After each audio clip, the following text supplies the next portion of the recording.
going to talk parenting this morning. We have Marty Calder, who's a behavioral therapist here, to talk about what do you do if your kids are good at home and then you go out and they're not so good. Right.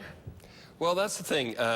You know, every kid has their own personality and things that they enjoy doing, or things that reinforce them and like them. So in this case, it was a question I got from a single mom, and yeah, the son gets a lot of attention from her most of the time. And they go out to dinner together, and he's the main star of the show. And then they're going out with friends, and he becomes one of the group, or one of the group of kids and stuff as well. And so he's having a hard time with that, acting up, acting inappropriately, too loud, too obnoxious, that kind of stuff. And so that's what she was concerned about. So basically, going out and not getting the attention that they think they need because they're Right. used to so much at home. So how do you fix that or help your kid to understand that they're still getting attention, it's just Right. there's other people there? So one is to do, kind of set parameters, or set what's going to happen for the evening. So this is who's going to be there. You know, Joan and their kids, or whatever the situation is. And these are the expectations. Especially, he's 7, 8 years old. Anything above that, for sure, you can be able to do that. 3 and 4 year olds, not so much, but his age for sure.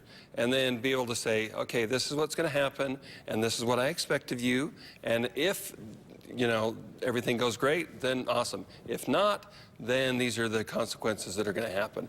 And then the other thing is to give him attention during the parts of the dinner. So not just ignore him the whole time and then expect that he's going to suddenly behave when he hasn't before. So you want to still give them the appropriate attention, but not be catering to them all night. Right, because basically if you're out with a group of people, you want to have a good time and as well. And it's not teaching him patience and other things that as he gets older, that's going to be important for him to have. So you really want to reinforce the behaviors that when he's appropriate, and extinct or ignore the behaviors when he's inappropriate. That makes sense. So the best thing you said, I feel like, is just preparing them for the night, setting the parameters, setting what will happen and what will happen if they don't. Yeah, I mean, I think one of the things, and this goes for parenting overall, a lot of parents don't think about that ahead of time.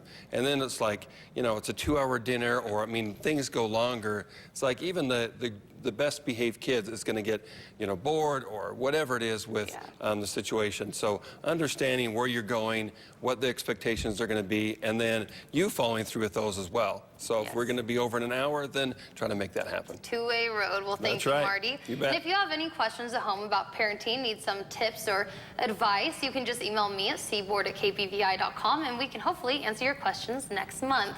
And still to come this morning, we take a look at your KPVI News Today headlines.